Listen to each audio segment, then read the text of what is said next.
Okay, so it's just about 1 o'clock, so we're going to get started. So I'll leave it off to Professor Colker. Well, the tradition of this conference, I will make this introduction very short because you all can read the bios very well, I'm sure.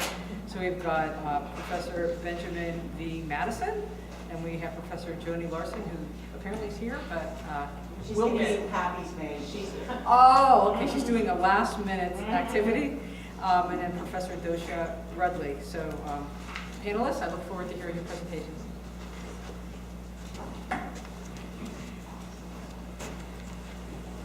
Thank you to the law review, especially Aaron. Not to dismiss everyone else, but Aaron has definitely done a lot of emails. But she's coordinated well.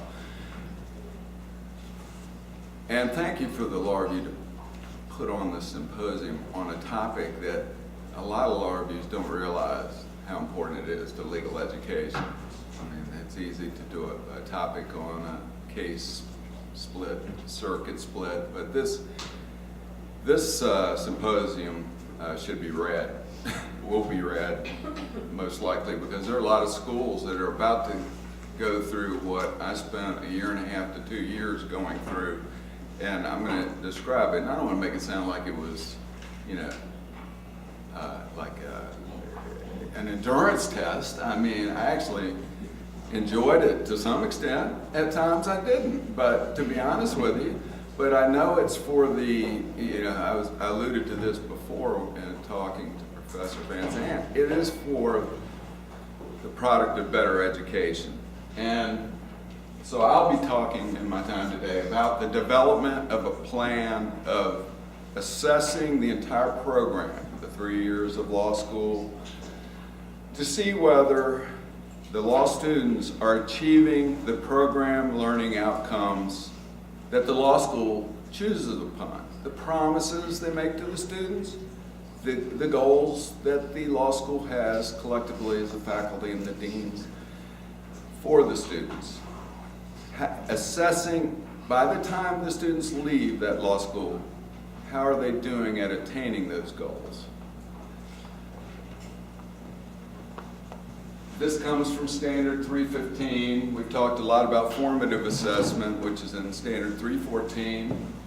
Standard 315 actually does mention that you ought to have a broad review of formative assessment. I'm not going to touch that. Other than to say I've read Professor Shaw and Professor Van Zandt's book, which says you ought to have different committees doing that, and I wish I'd read that before my committee took on both jobs, because we're just doing too much. Anyway, I'm focusing on the learning outcomes, and learning outcomes is a sort of a modern development in graduate schools. I mean, we are behind, but in terms of outcome-based education, it was the 80s that grad school started with more of a focus on outcomes. How are the students doing when they leave the school as opposed to inputs? How many books are on the shelves in the library?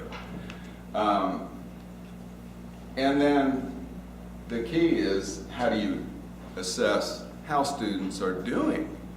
Of course, that's the real challenge in this whole arena. Fortunately, we don't have to reinvent the wheel. People have been, there are accrediting agencies. If you're with a university, you have likely an assessment director or someone of that nature who deals with accreditors. You probably have peers in other graduate schools in your institution have gone through this process. And my advice is, go to them and get as much help as you can get. It is a big picture question, and that's what my director of assessment helped me see in what, this is an excellent book, Student Learning Outcomes in Law School Assessment. Professor Van Zandt wouldn't promote it herself, so I'm going to promote it. Lori Shaw and Vicki Van Zandt. If you don't have a university associated with your law school, well, I'd say get it anyway. It really helped my committee know how to speak the language. I mean, speaking the language is a challenge in itself, but it's the big picture on Standard 315. How do you see the forest for the trees? We're focused on courses as professors. How often do we stand back and look at the entire curriculum and say, are we developing this skill over the course of the student's time in law school? Knowledge, skills, values would be are we developing knowledge competencies, skills, competencies, and values competencies over the course of law school? The process of developing a plan of program assessment involves first coming up with your program learning outcomes. What are those promises I refer to, or the goals you have for the students when they leave your law school? ABA Standard 302 sets some minimum standards. You have to include those. And I would find it hard to argue with the ones they set. I mean, you have to be competent in legal writing, analysis, research, know the substantive and procedural law, but they also leave it open, and I think this is very wise, for schools with different missions to have different learning outcomes that the school believes are important for professional competency. So you have to, well, you need those outcomes, and it took us months, believe it or not.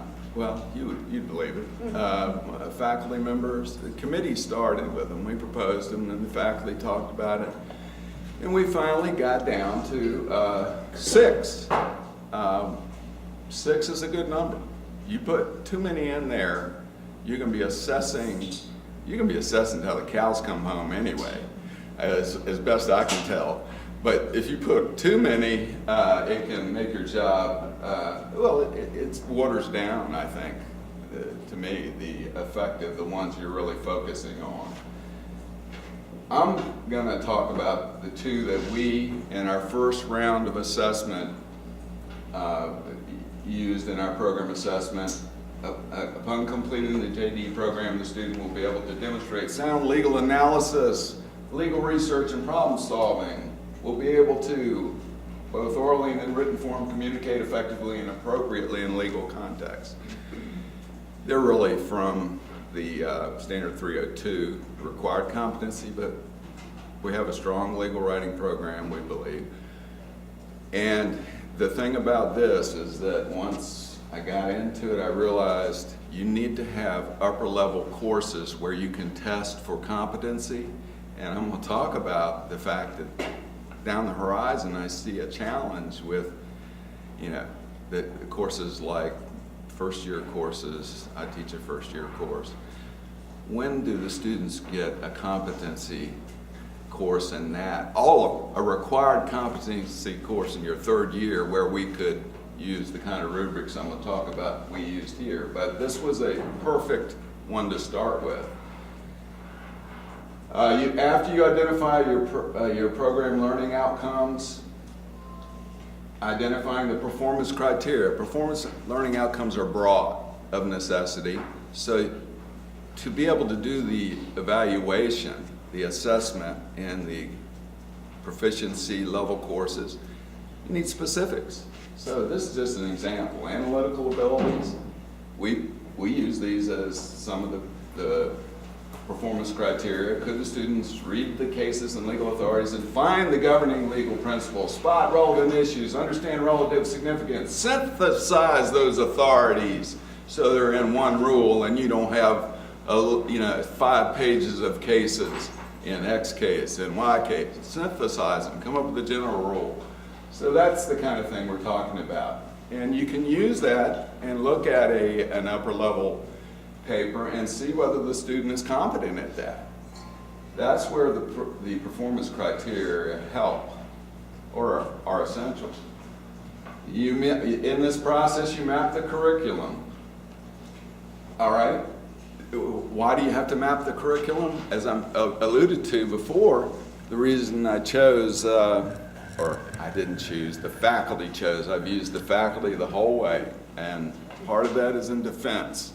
I want it to be a group effort, but I think it should be a group effort. And the other great thing about legal research and writing is our upper level proficiency courses. You have to have a course that introduces the competency. Well, legal analysis, research, and writing introduces it in our school, and in most schools have a version of that. We'd say they were reinforced the second semester or first year. In classic program assessment, you have a tripartite introductory reinforcement, then test proficiency. I've read that you don't have to have that middle one. It helps, but you've got to have something later in the career to the student's career to test. So we have a rigorous written skills requirement. You have to take 3 credit hours of appellate advocacy, advanced legal research and writing, independent studies, academic legal writing, a seminar with a paper. So those are the courses we targeted for the assessment of whether the students had achieved or attained the competencies in our program assessments. I know you can't read this, but I just want to show you, we came up with a master rubric of all performance criteria related to these program learning outcomes. In order to be able to go to the smaller rubrics, the specific assignments and upper level courses. So everything that was on that master rubric didn't end up on the rubric for an advanced legal research and writing. Client letter assignment was one of the ones that was assessed. Another one that was assessed was the upper level independent study, which all of the faculty are involved in. Every one of our faculty does an independent study, which I loved because they had to get involved. They had to understand what we were doing. So the master rubric was helpful to develop those specific tools.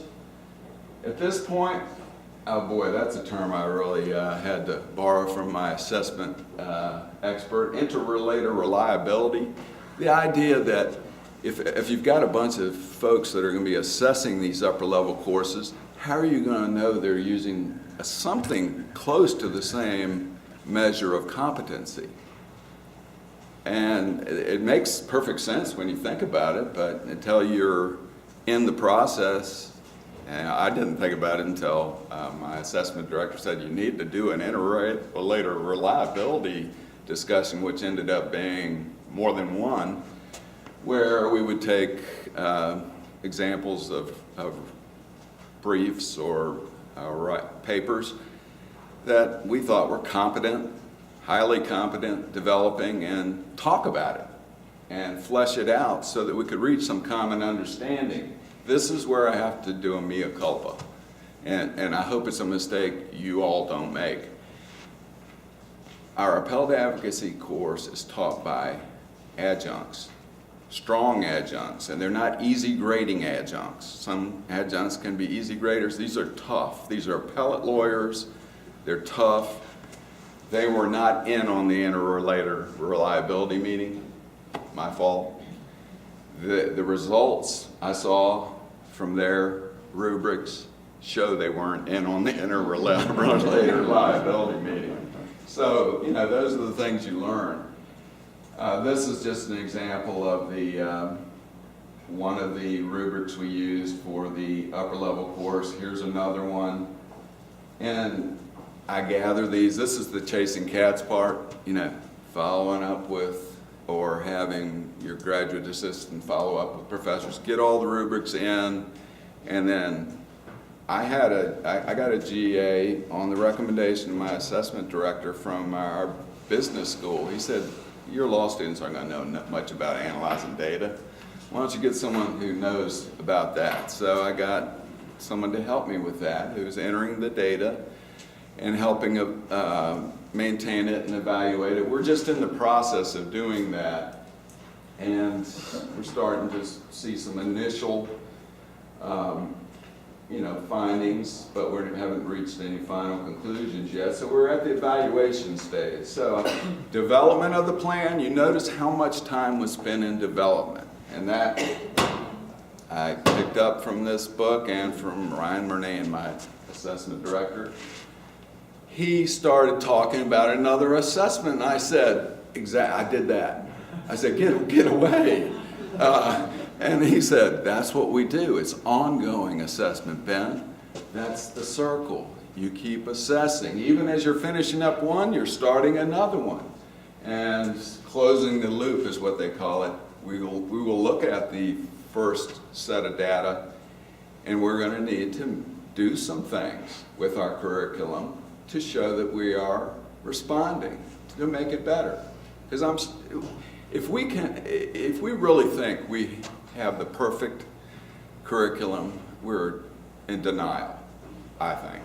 Because I think we can always improve as people, as institutions. So, it's a process that puts you in touch with that. The challenges with professional identity formation and professionalism, there are about 40 schools. If you go to that website, we work with St. Thomas a great deal and have a first-year course in professional identity formation. This is different from professionalism, be civil. This is about looking at, what do you really think about? What's important in life, and how will you match that with what you do? Carnegie says it's, as important as the other apprenticeships, and that law schools aren't doing a great job of it. I think we're doing a better job now, and the fact that 40 schools put those on their learning outcomes was very interesting. But those are going to have to be assessed. How are those going to be assessed is a challenge. The substantive and procedural is the one that I think is, to me, is a challenge. And I'm looking for, I put my email there, and I'll talk with anyone for ideas, because I know that's coming down the pike. I keep referring to this book. Talks about how the first round of ABA assessments are probably not going to get into the level of the challenge that's presented by what I'm raising here of, how are you going to test whether a student has mastered the substantive and procedural areas of law, and show that in assessment data. And, but it's going to come. That's what I remember you writing. It's going to come, and I realize that. We're going to be in 20 years having to do what folks in other graduate schools have been doing for decades already. So it's been a great learning process. I've learned a tremendous amount. I think it's made me a better teacher. I know it has improved the education even as we're doing it. Because, the formative assessments, I could talk, but I've gotten my signal.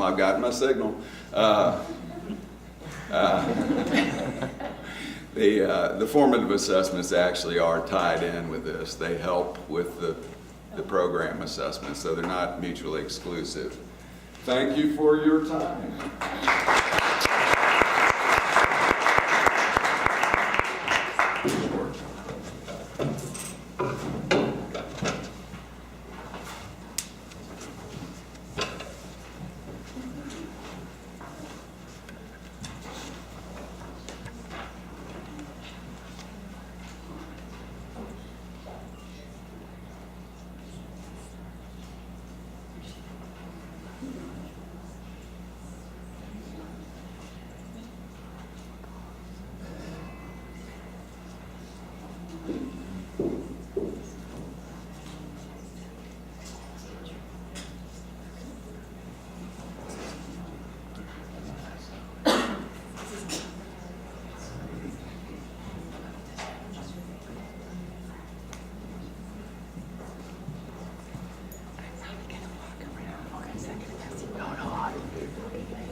Okay, I want to start off with something a little bit different because I've been listening to some of the presentations. I didn't get here for all of them.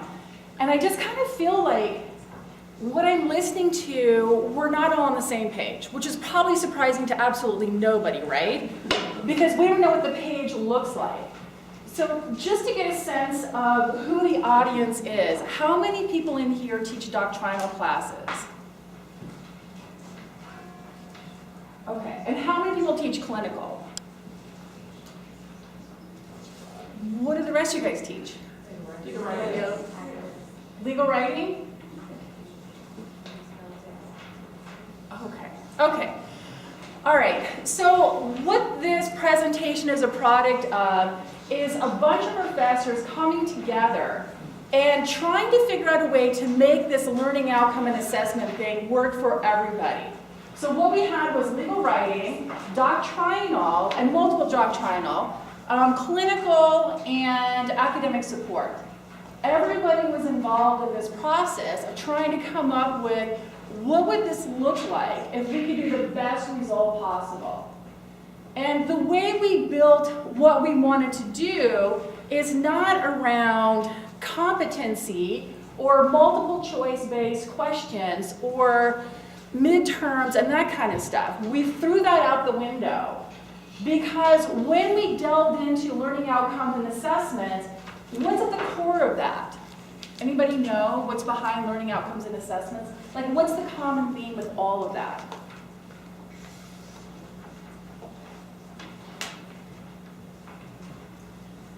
No one wants to jump in and toss out an answer?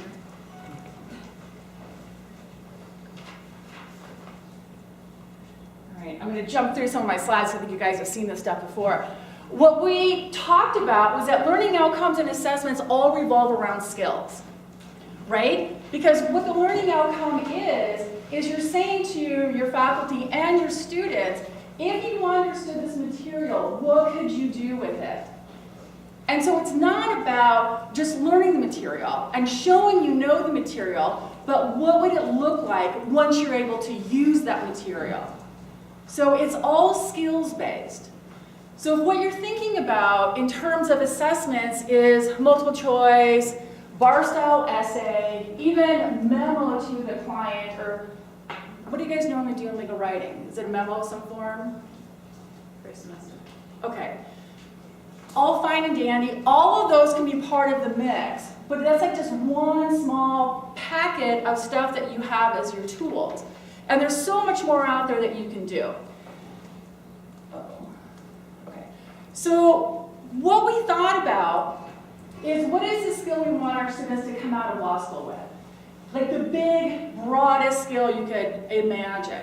What would that look like? If you were to describe in one phrase or one sentence, the outcome for your students, what would that be?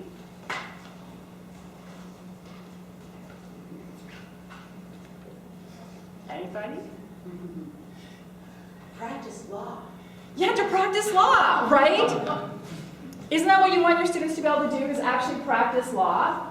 So we have that as our learning outcome. Students will demonstrate proficiency in handling all aspects of a client's case, beginning with agreeing to representation and continuing into the issue on which counsel agreed to represent the client has concluded. They said that's our end goal. That's the skill we want our students to walk out of the doors with when they graduate. So that's a pretty big objective. So what we did from there is we broke it down. We said, what does that look like? And so we have these different parts of the puzzle. So what does a client want? And sometimes that's a skill, right? Well, it's always a skill. What does a client want? Because a client may come in and say, I want a will. And what they really want is a divorce. And you can figure out that that's what they really want. Who is the client? If you have someone in there and you're dealing with a probate, you might have the PR, you might have a beneficiary, you might have a friend of the family who thinks someone's up to no good. So who's your client? Who are you representing? All part of that, what does the client want? Processes. What do I have available to me to solve this problem? Do I have arbitration, mediation, litigation? And if it's not litigation, do I structure a transaction, rebuy and sign the business? What do I have get this project done for this client. So what's the process? And we can go through all of those. Of course, there's not time, so I'll let you guys look through this all on your own. But that was our starting point. Okay, so we took the big picture, and we broke it down into these little subcategories, which had tons of stuff within them. And then from there, we then put it in a chart form, stages of a case, what does the client want, and we identified the skills that they would have to do in a column next to it. And this is just the top part of it. There's a whole chart that goes with this. The colored will go with our paper. So what the student can do, who is the client? Is there a client proxy? What does the client or what does the attorney have agreed to do? Sometimes that's the issue. It's like, well, what did I tell the client I would do? Form the business? Do the first meeting? Do the annual meeting? What exactly are my responsibilities? From there, we took this chart that we had developed of all the skills we thought the students should come out of law school with, or could be touched on before they came out of law school, and we crossed them with the ABA learning outcomes. And so, okay, where did they line up? So who is the client? Legal research and analysis comes in, problem solving comes in, professional responsibility and ethics can come in. And so we mixed those all up to show where they overlapped. And so now we have our big umbrella. We want the students to be able to come out of law school, able to practice law. Here's what it looks like, and oh, they match up with the ABA learning outcomes. So if we follow, here's the skills we want them to have, we've met the ABA learning outcomes. Hopefully. Because then we had to do the assessments to check. And remember, assessments is just a way of identifying, does the student know the material in a way that they can do something with it? Because they should be able to do something with the material to prove their competency to you. Here's where you see that, see that. So what the assessments are going to do is tell us if the students have learned the material well enough to carry out a skill, demonstrate to us their knowledge, and by doing that, tell us that we're meeting our outlines, or our outcomes. So there we have the program learning outcomes in the blue, which is going to be our big picture. ABA learning outcomes, which are big umbrella of the program outcome, overlap the ABA outcomes. Skills need to represent the client at all stages, so now we're breaking it down. It's as if we're taking the big picture, breaking it down into smaller and smaller parts. And then at the course level, we're going to build those assessments in, or those skills in, to the various courses where they might make sense. And the professors teaching those courses are going to assess those skills. Can they identify who the client is? Can they figure out what the client wants? Can they figure out who the client is? Who do they represent? Oh, they can do that? Well, then they must understand some professional responsibility, some things about wills and probate. And so they know that information, or they don't. And so the feedback we get from those assessments tells us whether or not they have acquired those skills. And then we can group those skill assessments to feed back up to our ultimate goals. Have we met that? Will they come out of law school with the skills we think they need? And so it's a feedback loop that can be continuous. And of course, here at the course level, this can be its own little loop. You can continue to assess them. Do they understand this? Do they understand this? Could they use it? Could they explain something? So now the hard part, building the assessments in. So if you were going to try to figure out, does a student understand how to use this information? What would that look like? So what we did is we took our chart that we had before, stage of the case, what does the client want, what are the processes involved, and of course the chart goes on down, more and more information. Next to that we have the skill that the student needs to identify, or the skill that the student needs to demonstrate. Can they identify who the client is? Can they identify what they agreed to do? And then next to that, we put an assessment you could use to figure out, do they know how to use the information in the classroom, or in the book or the lecture, however they get the information, in a way to demonstrate they have mastery or understanding of that information. So for the first one, we have two examples, a counseling simulation and small group work. So neither one of those is multiple choice question, neither one is a essay bar style question, but it is a way for them to practice legal skills using the information they're using in the classroom in a way they will see it in practice.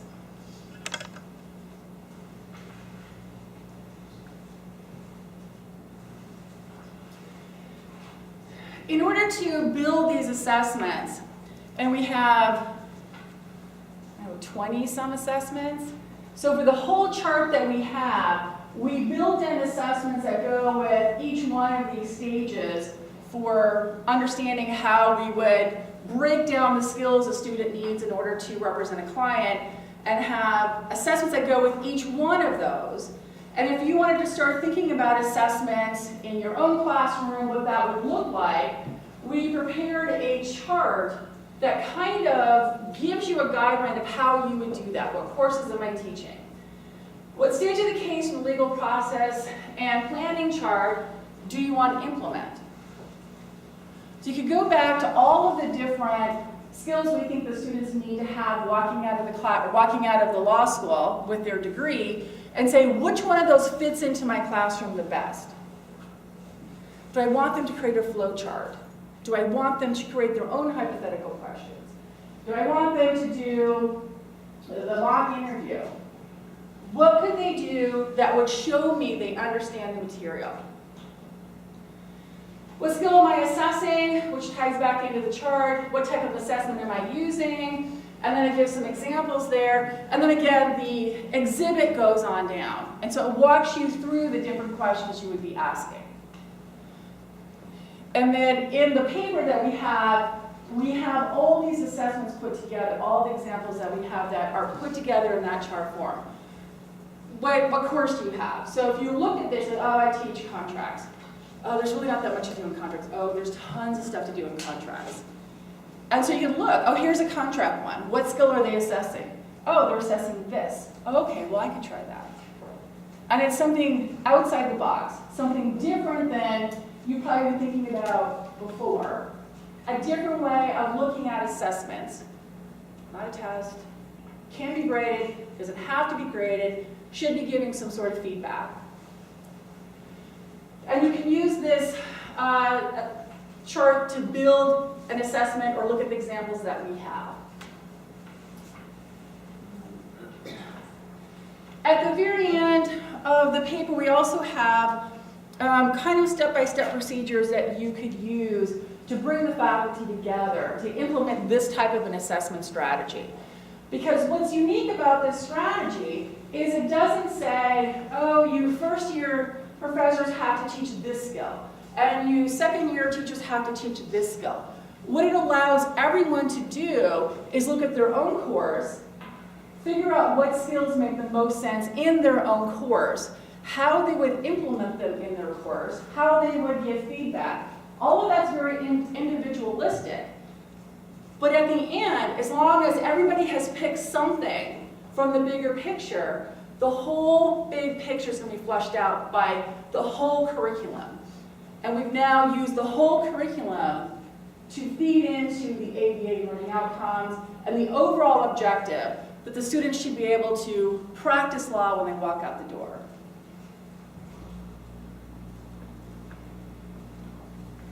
I'm done. Oh, see you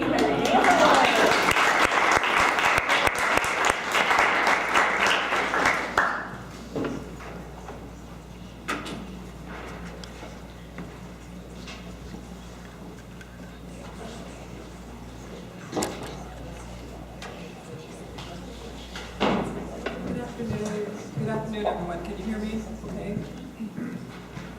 I wanted to say thank you to all of you for being here this afternoon, and I echo the sentiments of my colleagues in thanking the Law Review for sponsoring the symposium, which I also believe is a very, very important symposium, and for making it so easy for the speakers to be here and to participate. So Erin, wherever you are, thank you very much. I had prepared a PowerPoint slide, but I had not talked to my colleague Ben about his presentation, and it turns out we're working on really some very similar ideas and concepts. So as opposed to being redundant and repeating, using my slides to repeat what he has said, I thought I would kind of move in another direction and talk a little bit about two sort of main ideas that have been raised here today, and to flesh those out a little bit. One is the absolute power of collaboration in generating useful, interesting, creative, and effective assessment in the process. And the second idea that I want to respond to and really talk about a little bit is the challenges and opportunities of using the information that we collect as a result of our assessments to actually move the dial in terms of student learning. How do we use what we're getting to make a difference in the student learning experience? I will begin by making one comment about 315, which is really what we're all here talking about. The title of our session is Herding Cats, which I think we sort of understand what that means. But 315 really is the standard that does require the institution to evaluate learning outcomes at the institutional level. And if you look at the interpretive guidance of 315, there are a number of ways that an institution can do that. A law school could do it by looking at classroom assessments, homework assignments, and the things that we've been talking about today. But you could also satisfy standard 315 by looking at more indirect measures, like bar exam results, lesson data, employer surveys. There are a number of ways that you could sort of fill in the template of whether you really assess the outcomes that you have. We wanted to focus today on the relationship between 315 institutional assessment and the kinds of formative assessments that we've been talking about today. How can we leverage the increased amount of work that we're doing in the classroom with formative assessment and make that beneficial or useful to us as we assess our overall institutional learning outcomes. So really just to begin, I will say that at my institution, I am the Executive Director of Assessment, and I don't think I said my name. My name is Docia Rudley. And we have been, for maybe a period of 5 or 6 years, been embarked upon this journey of establishing an assessment plan and assessing student learning, primarily because, like so many of you, we've been under a mandate to do that by our regional accreditors. And so we've sort of got a jump start on the ABA requirements to assess learning outcomes, because we've basically been working with our universities. And we've been given a lot of guidance about what they want in terms of seeing outcomes assessed, and have been using templates that they've given us to do that. In the process of doing that, we have developed student learning outcomes very similar to the ones that Sandra has developed at Gonzaga. And like Ben, we're really focusing on one or two where we can pull data from the classroom and use that to inform whether or not our students are achieving those outcomes. And it just so happens that we're really looking at the same ones, whether students are developing in their analytical skills and whether they're writing well. So I wanted to talk a little bit about writing as sort of an example of how we're taking this process all the way through to completion. Sandra calls it the little circling. Really, we end up closing the loop. I think for us, it was important to ask the question, why are we choosing writing to evaluate as a program level outcome? And I think the answer for most of us is fairly simple and straightforward. For us, it was. We've chosen it for a number of reasons. One, because we have a wonderful legal writing program that is a unified program, which makes it really a lot easier to gather large amounts of data on how our students are writing. So in any given year, we might be able to evaluate writing samples from the entire first year class based on the work that they're doing in learning process. And so it just made sense. But beyond that, we were motivated to do it based on what the professors were telling us anecdotally about their experiences with student learning. Many were saying that they were concerned about the ways in which students were writing and perceived weaknesses in their ability to write well. We were also motivated because we hear from employers who hire our students who say that, you know, the ability to write well and to research and write well is probably one of the most fundamental and one of the most important skills that a student can have right out of law school. And they look for students who have this ability. And that is really consistent with what a recent survey by Educating Tomorrow's Lawyers has found when they polled maybe 25,000, 30,000 employers about what is the most important skill that you would like to see students have right out of law school. Writing was at the top of the list, research was at the top of the list, in addition to surprisingly a lot of soft skills. We did not expect that result. We were also motivated because, quite frankly, over half of the bar exam is essay. And our students have to really be able to write well in order to perform well on the bar exam. And then finally, we were motivated because of our conversations with the students themselves. In a number of years, we give a diagnostic test in the 1L year that includes an evaluation of our students' writing skills coming in. And when they get the results back, we really talk to them about what their concerns are about the ability to write well. And what they have consistently told us is they're really not confident early on when they first start out. They don't have a lot of confidence in the ability to write the way we want them to write. They're unaccustomed to writing in this way, that a lot of the writing that was done in undergraduate school is vastly different than the kind of writing that we're asking them to do. So what that does, when you look at all of the reasons that we embark upon this evaluation of writing, is to make it more likely on the back end when we get data that we'll have large groups of our constituencies within the law school who are interested in what we're finding and who would be willing to sit down at the table and talk about what we might do to move the dial in terms of really making that experience a more meaningful experience to students. So we began, like Ben did, by enlisting the support of our lawyering process faculty. The director of our program herself is a member of the Legal Writing Institute, the board of the Legal Writing Institute, and had done a lot of work on assessment, so was able to really help me think through what would be a valuable assessment. The writing professors do a lot of assessment in the first semester and the second semester of our lawyering process courses. So it was a matter of choosing an assessment that we might look at to see what does it look like across the spectrum of all of the LP sections, all 7 sections, 200 students, if we were to take artifacts from that exercise and really evaluate them using a rubric that we were comfortable with and that they were comfortable with, what would it show us? And so that's what we did. We took the spring semester writing assignment, which was a client letter, a familiar tool, assessment tool in the first year. And this particular assignment was like an MPT, a multi-state performance test, where in order to do it, students had to look at a memo from a senior partner. They had to look at cases. They had to look at maybe client intake information, and from that information, draft a letter that met the requirements that the senior partner had asked them to meet. And we took, excuse me, we took the letters and, excuse me, we had them evaluated. This never happens to me.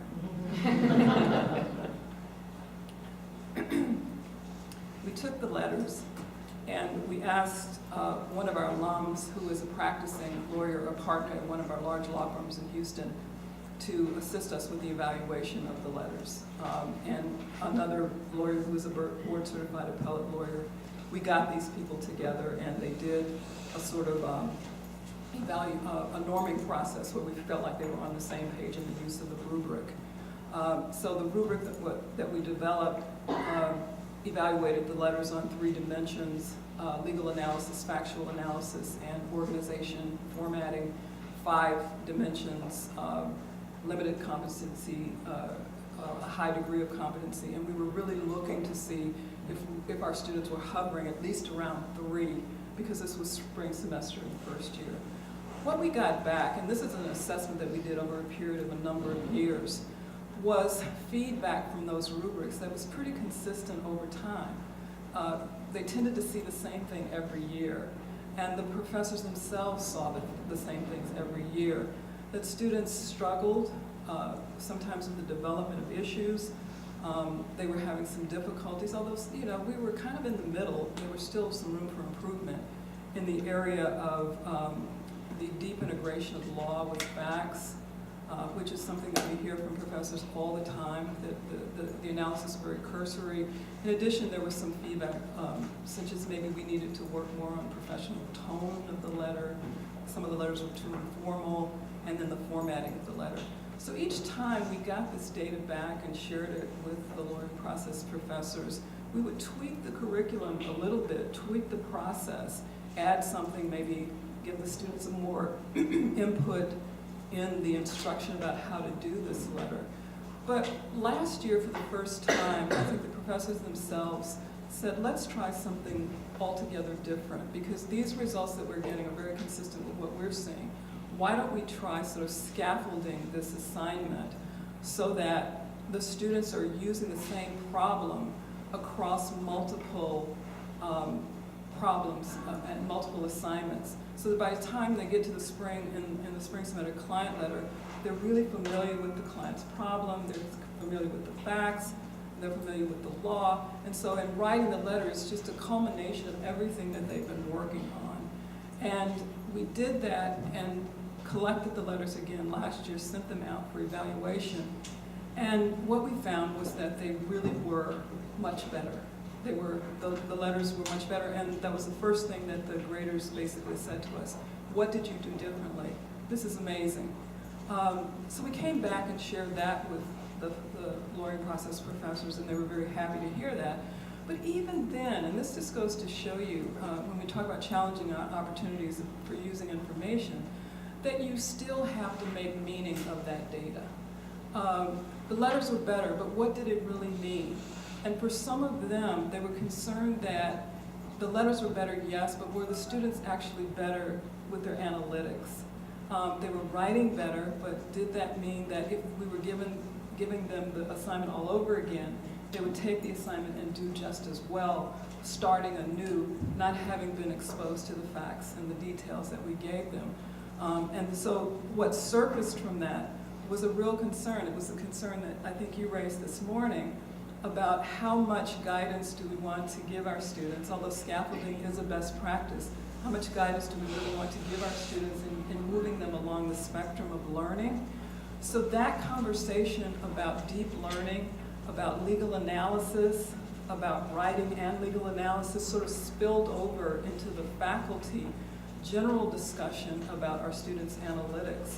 And the lawyering process professors are now leading sort of that conversation with the larger faculty about how do we really enrich students' writing through not just having them write in our courses, but through the process of developing that deep analysis across the curriculum. What might that look like if we really approached it in that way, and what are some of the tools that we could use to do that? So I think as a result of those conversations, we're now having faculty workshops and forums looking at things that really directly relate to the ability to write well, and that includes critical reading, and a faculty forum on critical reading, a faculty forum on legal analysis that is being led by senior faculty members who teach doctrinal courses, who have been integrating best practices and writing into their classes, to talk to the rest of the faculty about the data that we've been seeing and what could we do as a group to improve student learning. I think that it's effective, and the spillover effect has been what it has been. because professors generally are very concerned about student performance in this area, so we picked an area that everybody was engaged with. And we're also involving all aspects of the law school, from academic support are involved in those discussions in a major way. Our Center for Legal Pedagogy is involved in those discussions in a major way. So it's not just one segment of the law school, it's really the whole law school that we think is going to really help us to think through what's required to tackle this really important problem. And it's not an easy problem to tackle. I cannot stand here and tell you that I have all the answers, but what I can tell you is that when you approach, or when all of us, I think, approach assessment with the idea that we're doing it because it's answering questions that are important to us, that we're curious about, things that really impact our students' ability to do well when they graduate, that it means at the end that we're likely going to get a lot more cooperation in the evaluation process coming down the pike. At least that is our hope for this process. So thank you very much.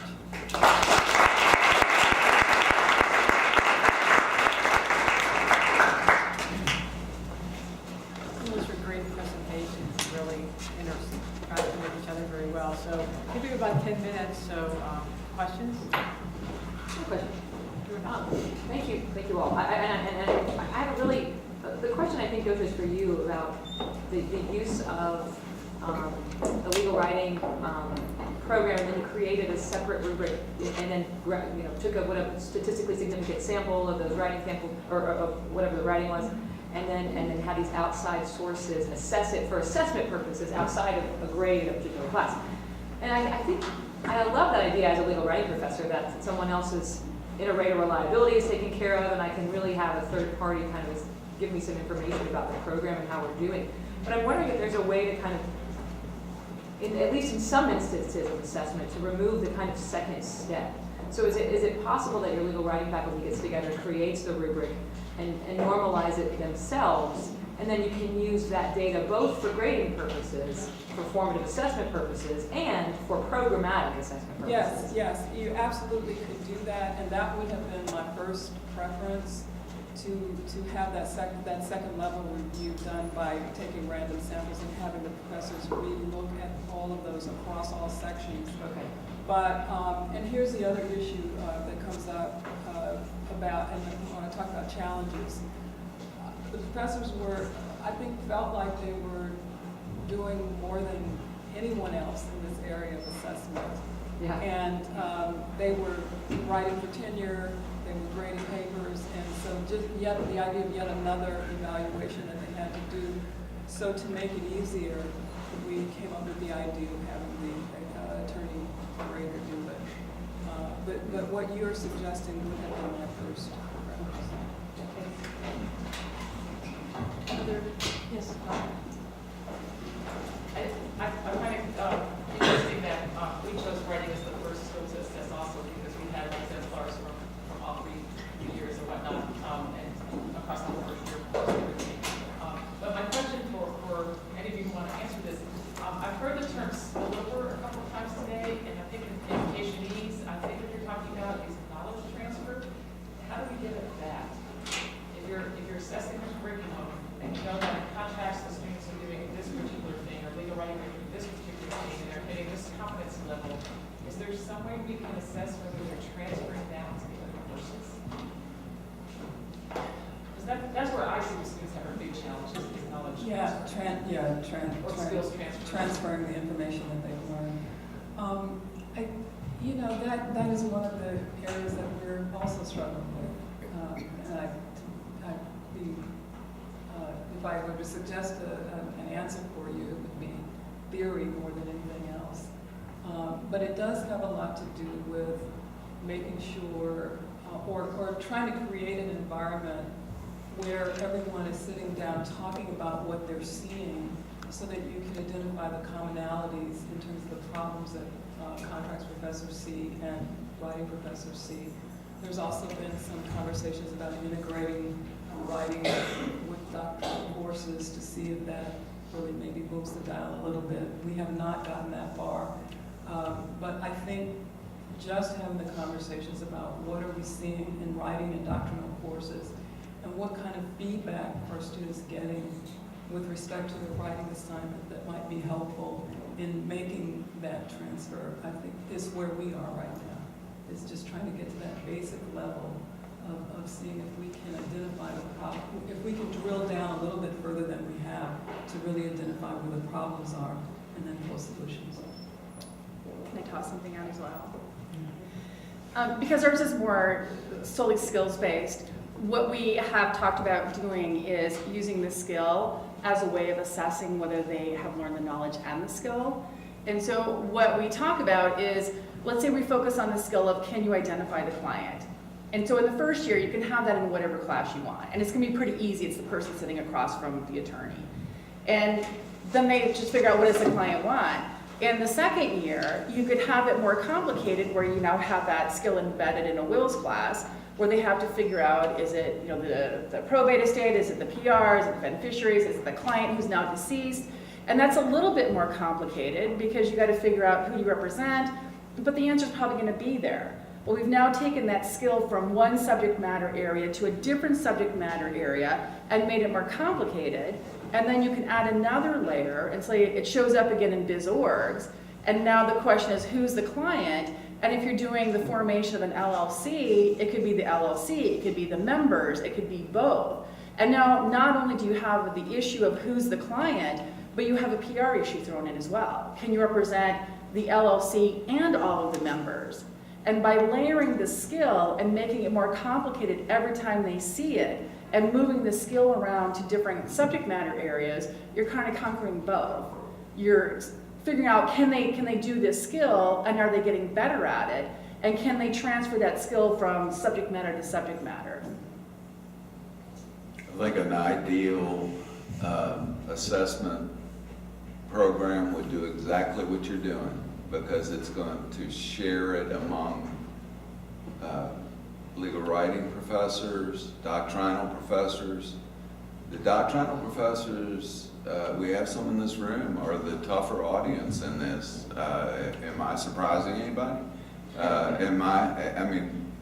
But the good news is I've had, if you explain to them how they can help, you saw me put up synthesizing legal rules. You do that in doctrinal courses, and I'm starting to do it in my course, because if I'm going to be leading this, they're going to say, Ben, are you doing it?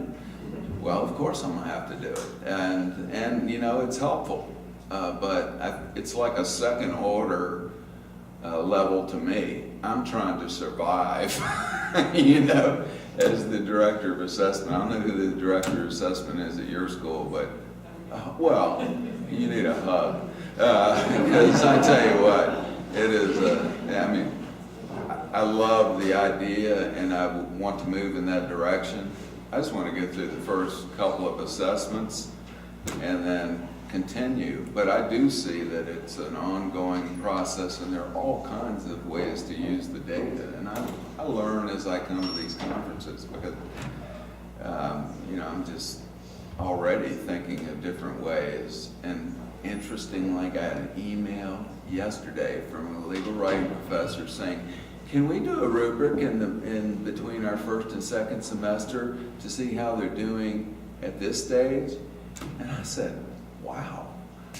They're actually asking me to do one? No, but the legal writing folks are really strong in this area. They're interested. So I'm trying to capture that enthusiasm and spread it. Well, it's 2 o'clock, and my guess is the next panel would like to start on time. Am I right about this? Yeah. Okay. So I'd like to thank you for a wonderful panel.